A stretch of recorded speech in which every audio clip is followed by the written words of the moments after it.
Ada pertanyaan menarik, apa itu musibah? Nah, kita akan belajar beberapa ayat supaya kita dapat konteksnya.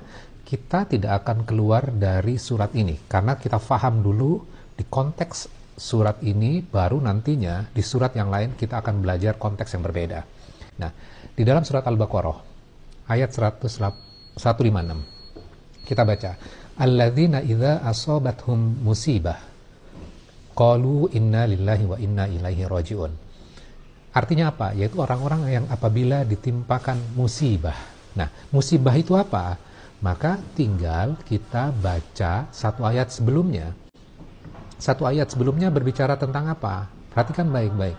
وَلَنَبْلُوَنَّكُمْ بِشَيْءٍ مِّنَ الْخَوْفِ وَالْجُوعِ وَنَقْصٍ مِّنَ الْأَمْوَالِ وَالْأَنفُسِ وَالثَّمَرَاتِ. Dan kami pasti berikan ujian dengan sedikit ketakutan. Jadi musibahnya itu sedikit ketakutan.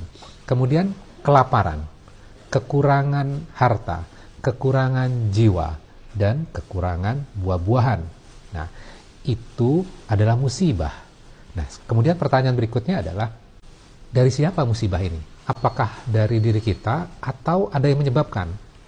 Bagian awal, walanabluwannakum, dan sungguh kami akan memberikan ujian. Kami ini mengacu kepada siapa? Tentu yang ngasih ujian bukan yang selevel, tapi yang di atasnya.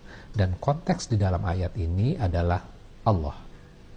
Di dalam ayat 155, di penghujungnya, wabasyiris sobirin, ucapkan selamat kepada orang-orang yang sabar. Nah, siapa orang-orang yang sabar?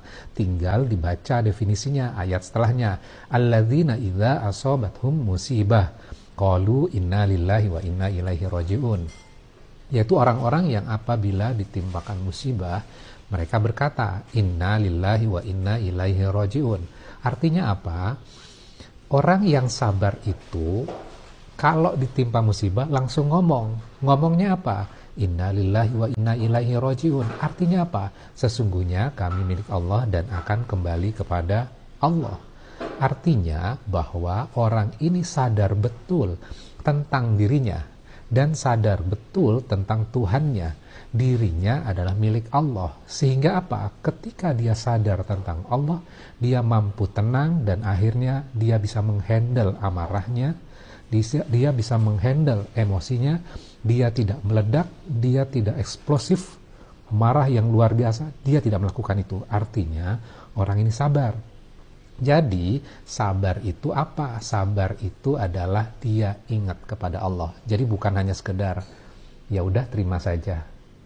Ini mungkin nasib kita. Belum tentu itu sabar kalau tidak diiringi ingat dengan Allah dan mengucapkan inna lillahi wa inna ilaihi raji'un.